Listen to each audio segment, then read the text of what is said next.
Real Madrid'in Sevilla maçı kadrosu Arda Güler kadroda yer alıyor mu? Xabi Alonso'nun yeni takımı resmi olarak açıklandı ve Real Madrid'den hangi oyuncuyu istiyor? Real Madrid'in başına geçecek olan Mourinho'nun transfer listesi belli oldu. Kimler Real Madrid'e katılacak?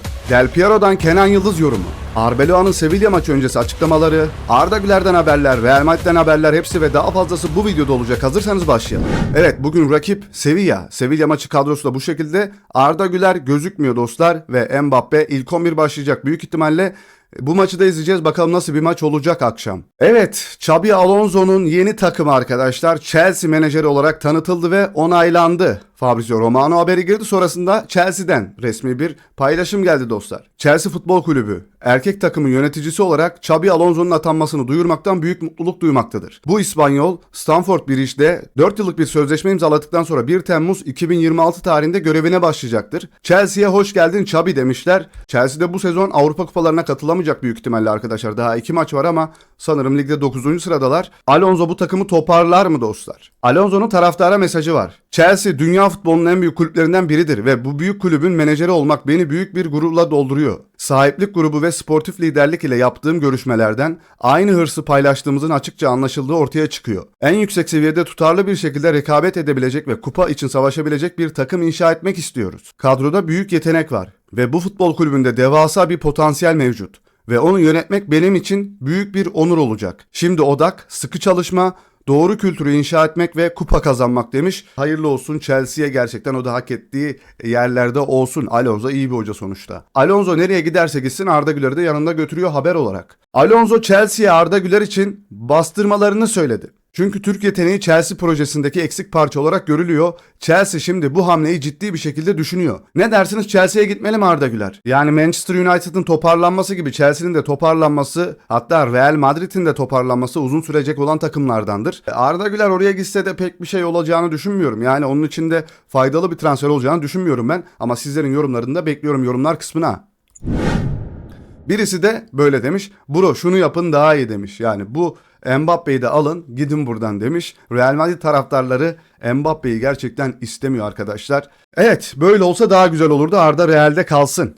Son dakika Gvardiol Real Madrid'e teklif edildi. AS gazetesi yazıyor. Manchester City'nin oyuncusu, ne dersiniz? Real Madrid'e fayda sağlar mı Gvardiol? Antonio Rüdiger Mourinho ile alakalı gönderiyi beğenmiş. Mourinho'nun Real Madrid'deki iç karışıklıktan ve Mbappe'nin son tutumuna dair kulüpte önemli endişelere yol açan raporlar hakkındaki videoyu beğeniyor arkadaşlar. Rüdiger de oradaki olayların farkında ve bunu beğenmiş dostlar. Toprak Razgatlıoğlu El Clasico'da Arda Güler'in takımı olduğu için Real Madrid'i destekledim demiş. O da bizden birisi. Del Piero Kenan Yıldız'la ilgili konuşuyor. Kenan Yıldız'ın Dünya Kupası'nda Türkiye forması giymesini heyecanla bekliyorum demiş. Biz de heyecanla bekliyoruz abi. Bugün de maçı var, başladı. Kaç bilmiyorum.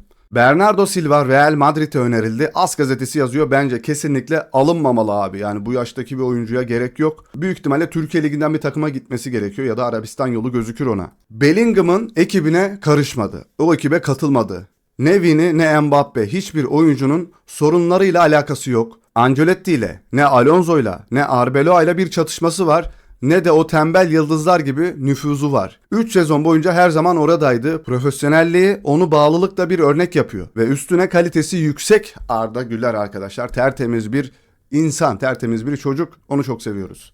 Mbappe sayfaları neler paylaşıyor? Mourinho'nun Arda Güler'i ne kadar sevdiğini biliyorsanız Bellingham ve yancıları korkuya kapılırdı. Evet, bu sefer de Arda Güler üzerinden ortalığı karıştırmaya çalışıyor.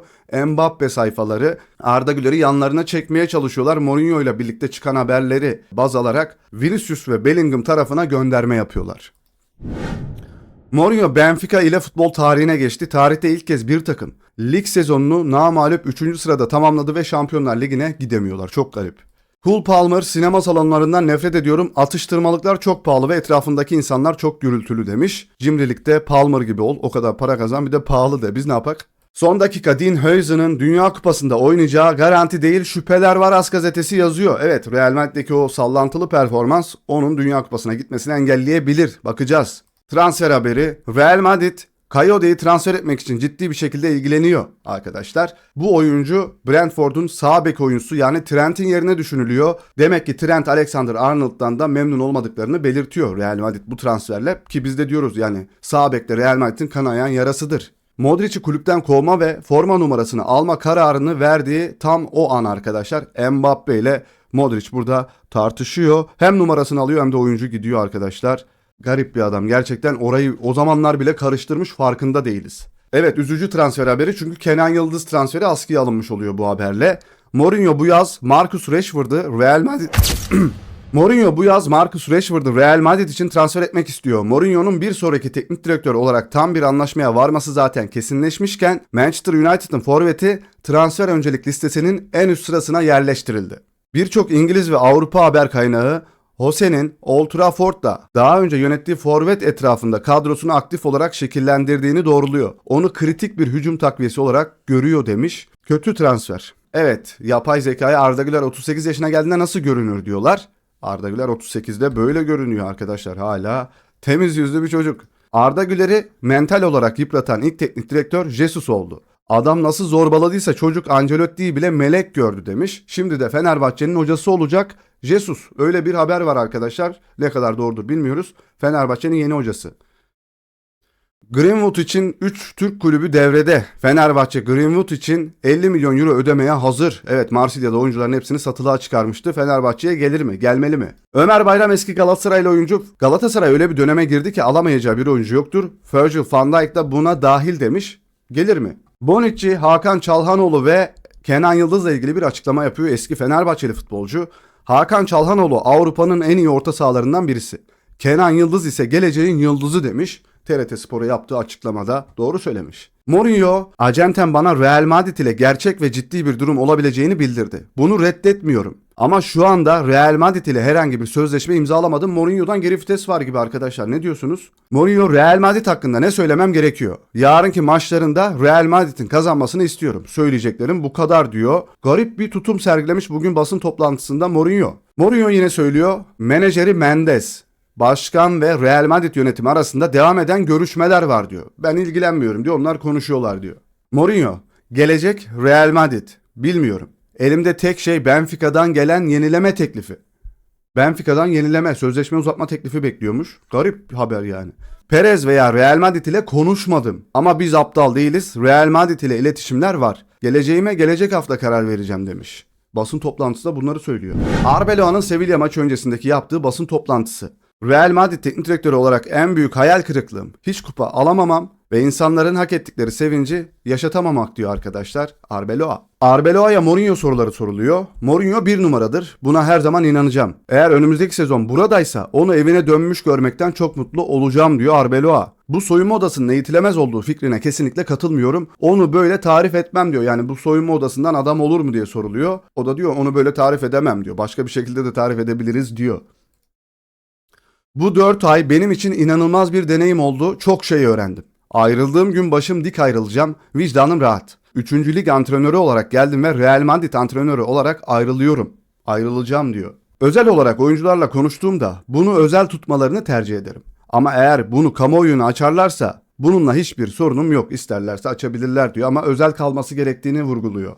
"Mbappe ile hala aynı ilişkiye sahibim. Hiçbir şey değişmedi," diyor. Mbappe biliyorsunuz basının önünde Arbeloa'yı rezil etti. Ve Sevilla maçında da ilk 11 oynatıyor Arbeloa, garip.